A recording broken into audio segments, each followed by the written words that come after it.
Masa jual beli narkoba berkedok warung kelontong berhasil dibongkar warga. Ironisnya, para pelanggan yang kerap membeli barang haram ini didominasi anak-anak di bawah umur.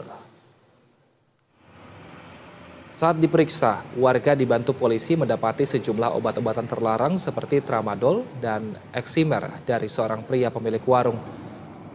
Bukan mie instan, bukan juga kopi seduh yang laris manis di warung kecil ini, melainkan narkoba jenis obat-obatan daftar G. Mayoritas pembeli obat-obatan terlarang tersebut merupakan anak di bawah umur. Dari hasil pemeriksaan petugas di lokasi penggerebekan, polisi mendapatkan puluhan butir narkoba jenis obat-obatan daftar G yang telah dikemas dengan plastik kecil siap edar. Untuk pemeriksaan lebih lanjut, pemilik warung pun dibawa ke Mapolsek Bojongsari.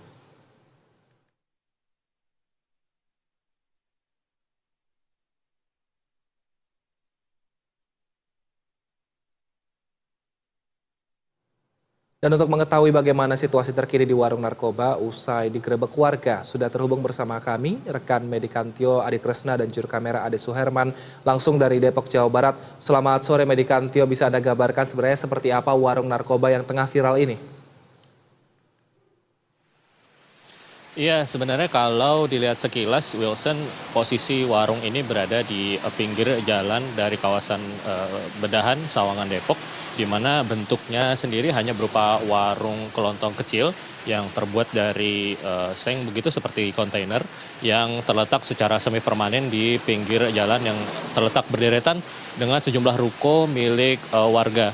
Dan memang berdasarkan informasi dari warga sendiri memang sudah cukup lama warung ini beroperasi, namun hingga malam tadi atau baru malam tadi sekitar 2 hari lalu memang warga baru memberanikan diri untuk melakukan penggerebekan dan mencari barang bukti secara langsung untuk kemudian diserahkan kepada pihak kepolisian. Dan saya saat ini bersama salah seorang warga, tepatnya salah satu orang pegawai di sebuah kedai potong rambut yang berada tepat di sebelah warung yang menjadi salah satu saksi penggerebekan warung tersebut pada 2 hari lalu. Begini, selamat sore Mas, dengan Mas siapa? Dengan Rama. Mas Rama, kalau boleh tahu ini posisi kedai potong rambutnya dengan warung ini beroperasinya lebih dulu yang mana Mas? Lebih dulu yang ini sih kayaknya, ya. Kayaknya dari apa yang saya tahu tuh teman-teman yang sama nongkrong sini tuh udah sekitar 4 tahunan lah katanya. Cuman yang aktif baru hari ini gitu, tahun ini.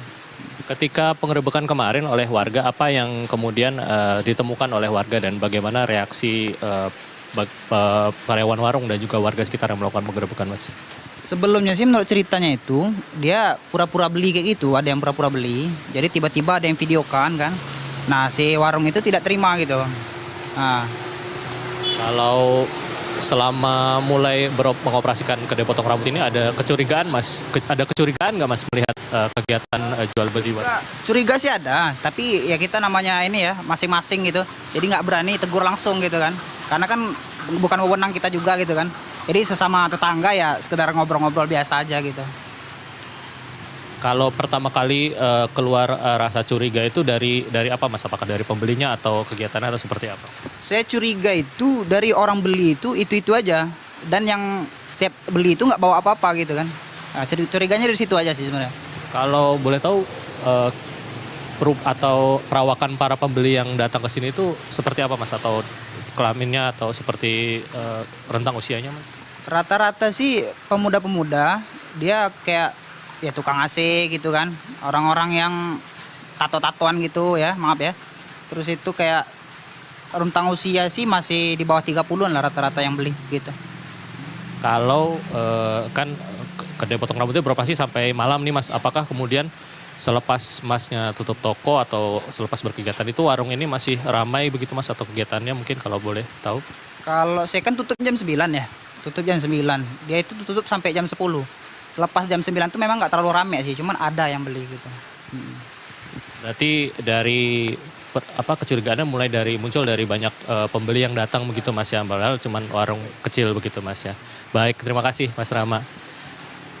Ya memang sampai saat ini memang pihak kepolisian dari Polsek Bojongsari sendiri belum memberikan keterangan secara resmi dan juga belum melakukan olah TKP lanjutan, Wilson, mengingat saat ini seperti yang Anda lihat mungkin warungnya hanya dibatasi dengan ikatan tali rafia yang menutupi atau membatasi daerah di sekitar warung agar warga tidak bisa atau tidak ada orang lain yang berusaha untuk kemudian memasuki warung tersebut. Berdasarkan keterangan dari sejumlah warga sendiri memang yang saya temui tadi bahwa ada rencana bahwa warung ini akan dibongkar, namun sampai saat ini belum ada kejelasan karena masih menunggu upaya lebih lanjut, pendalaman lebih lanjut dari pihak kepolisian. Wilson. Baik, Medikantio, apakah ada informasi mengenai pendataan anak-anak yang membeli narkoba di tempat itu untuk kedepannya akan direhabilitasi atau mungkin mendapatkan perlindungan dari dinas terkait supaya tidak terjerat lagi atau tidak terjerat dengan narkoba?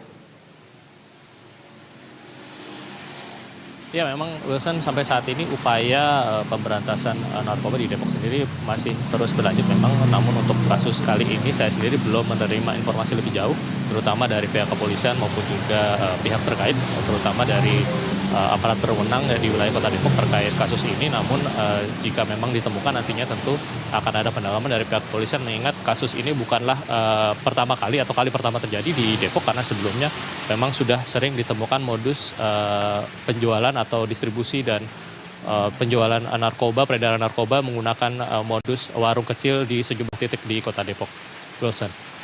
Baik, terima kasih atas laporan Anda Medikantio Adi Kresna dan juru kamera Ade Suherman. Selamat bertugas kembali.